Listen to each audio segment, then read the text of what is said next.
Yo, what's going on, guys? It's Hydro, and welcome to the 50,000 subscriber Q&A. Now, this is crazy, man. 50,000 subscribers. The last time I did a Q&A was at 1K. So here we are, 49,000 subscribers later. 3 years have passed by, and it doesn't feel like anything's changed, really. Like 1,000 versus 50,000, that is a massive increase, but I still treated my, 1,000 subscriber self, as I do with 50K. I still have this drive to make COD content. I enjoy making content, and I don't know, man. I really do appreciate every single one of you. I got tons of questions for you guys today for the Q&A, so hopefully you guys do go on to enjoy it. I know this is only a Q&A video, but I'll still put a bell gang shout out up on the screen just because it's kind of like a thing now here on the channel. So I will put a bell gang shout out. If you guys do want to win one in a future video, be sure to hit the sub button with the post notification bell turned on and comment down below #bellgang. I'm also not going to put a like on this video, but if you guys do want to hit the like button, that'd be greatly appreciated. So to start off the Q&A, the first question comes from I'm a Moron 69.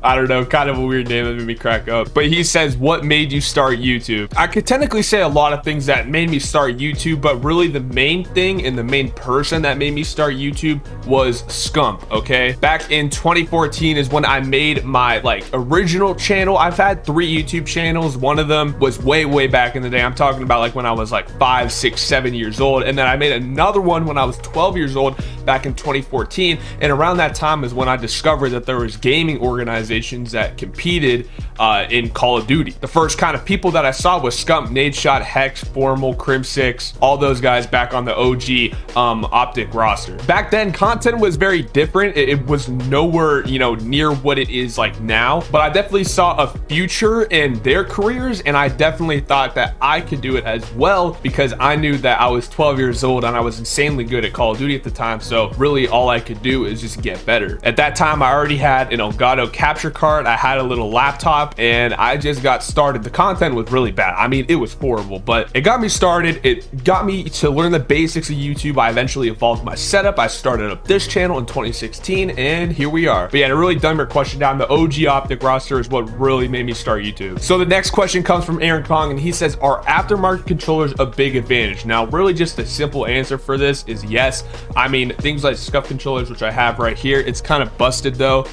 There's some problems with the back paddles. They just are kind of spaced out between the buttons. The triggers on them are a little bit messed up. The touchpad I had to fix. The charging port's loose. And there's, I don't know, there's really a lot of pros that come with aftermarket controllers, but they can also break really easily once you spend $200. I recently just started having a problem with my Battle Beaver, which is another version of a scuff. They have these back buttons right here. And last night, this actually started to become unresponsive. My back left, which is my slide button right here. And I was like, dude, you have got to be kidding me. I spent $200 on this controller, waited 4 weeks for it to come in, and a month later it's already starting to have problems. So yes, they do give you an advantage and they're super nice. I would highly recommend them, but just keep in mind that they might break very easily if you do not take care of them. I've taken care of these controllers. I've never thrown them once. However, they just decided to break, and I really can't go in depth why. They're just controllers break. Fact though is that they really do help with movement. These 2 buttons right here, which are synced to circle and X, they really do help with movement.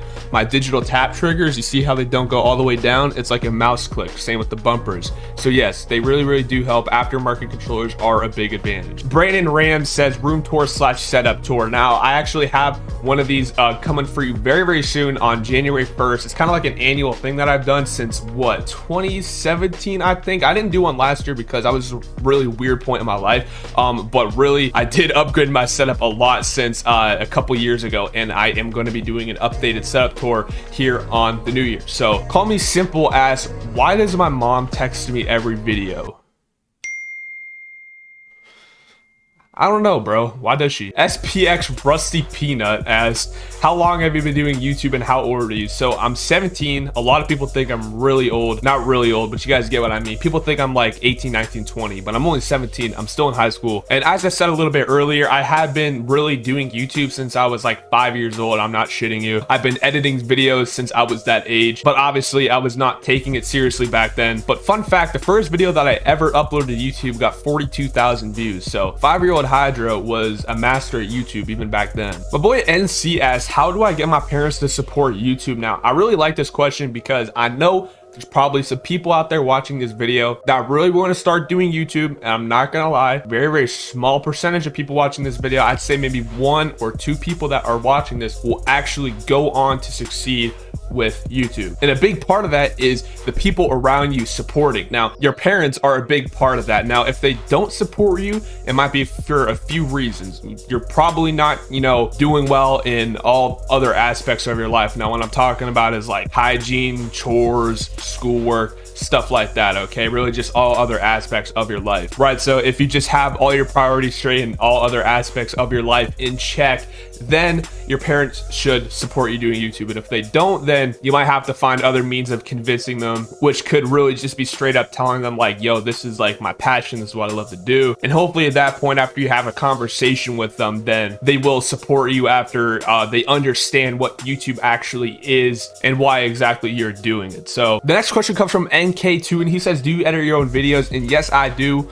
Like I said, I've been editing videos since I was literally 5 years old, and it's crazy because I still use the same software, but it's updated. I mean, they've updated the software over time, but I've been using the same software since I was 5 years old. At this point in YouTube though, it's a little bit stressful editing my own videos because it takes a few hours to get the gameplay, then it takes another few hours to edit the video, then it takes like another additional 30 minutes to an hour to make a thumbnail, and by then I've already spent like 3, 4, 5 hours making a video, and at that point it can get pretty hectic, and I'm like, dude, I might just not have to upload today. So yeah, I do edit my own videos, but it can definitely get pretty stressful at some points. My boy Jose asks, what is your favorite game? Like, favorite game of all time? Dude, if you had to say my favorite game of all time, I gotta say Minecraft. And I'm sure a lot of you guys can agree with me on that, okay? Minecraft has gotta be the most chill game. It's gotta be the most fun game that you've ever had with your friends. By far, I mean, I spent so much time on that with my friends. I met so many people back in the Xbox 360 days online. It's just kind of hard to explain how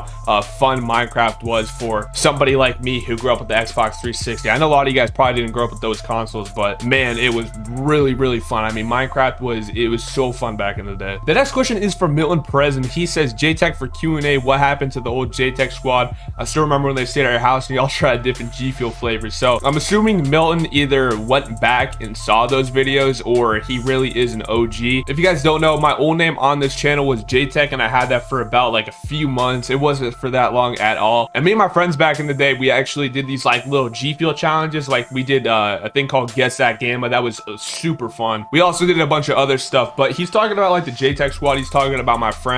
And I mean, they're still around. A lot of them actually still watch my videos. You know, we're still homies in real life. We still know each other. Feel me? So I don't know. That'd be dope if we could link again and make some of those old videos, because that's crazy that some of y'all from back then are actually still here watching the videos. I mean, because that was a long time ago, let me tell you. What's your favorite gun to use and why? I'm assuming you're talking about Warzone, so I'm just gonna say the MP5. It's by far my favorite gun in Warzone, just because of the fact how it's so fast paced. You can play aggro with it. I mean, you guys know this. I've made so many MP5 videos at this point. Now, Alan asked, what are your top 5 favorite guns in Warzone? So for 5, I would probably say the M4A1. It's a good assault rifle, but it's not really that consistent in Warzone anymore. 4 would have to be the Kilo, because it's a good gun, but I'm not gonna lie, it has been the meta for a long time, and I'm kind of just honestly getting sick of it at this point. Number 3 has got to be the CR56 AMAX, just because it's, I don't know, it's such a consistent assault rifle. I don't know why, but the reload animations, just the animations with the gun in general,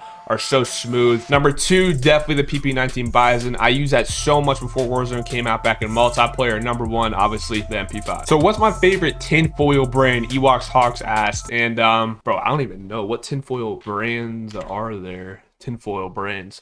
I'll go with Reynolds Wrap. I'll go with them. Why not? For the last question, Eric says Cold War or MW. Now, I guess it's kind of good that I saved this question for last, because obviously we're going to be going into the Cold War Warzone aspect of the game on December 10th, so literally 9 days from now. The update for Cold War Warzone comes out. Put that aside though, and we're left with the 2 multiplayers, obviously, which is what I'm assuming you're meaning, like Cold War multiplayer or Modern Warfare multiplayer. I know there's probably a lot of people out there that really love Cold War, and I really do agree with you that what you guys are probably going to say in Treyarch's defense, and that is that obviously they had to work at home because of COVID. COVID. Sledgehammer got fired, so they had a year less to work on the game. So with all that being said, they did a good job on Cold War. There's a lot of things though, how Activision ruined it with skill-based matchmaking. It's a lot worse than Modern Warfare's. The gun balancing on Treyarch's part has just been absolutely chalk. From what I heard, there's tons of glitches now. I mean, I haven't played the game in like 2 weeks because I went back to Warzone to prepare for the update. But to finalize my answer, MW is my favorite multiplayer. It might change if they make some good updates, but right now it's looking like Cold War is really just going to be a flop when it comes to multiplayer. But yeah, guys, that is it for the 50K Q&A, man. Thank you guys for your questions. It's cool that I finally got to make a different video other than Call of Duty. I haven't made a separate video from Call of Duty for like over a year now, so switching up the content a little bit, you know what I'm saying? So it feels good. As some people mentioned in the comments, it seems like that some of you guys really want a setup tour. So if you guys would actually be down for that, be sure to hit the like button, because I'm really not sure if like the majority of people want a setup tour from me, but like I said, it's kind of like an annual thing. So definitely be sure to hit the like button if you guys do want a setup tour. Subscribe if you guys are brand new with the post notification bell turned on. And with that being said, I'm out. Thank you guys for 50K. Peace.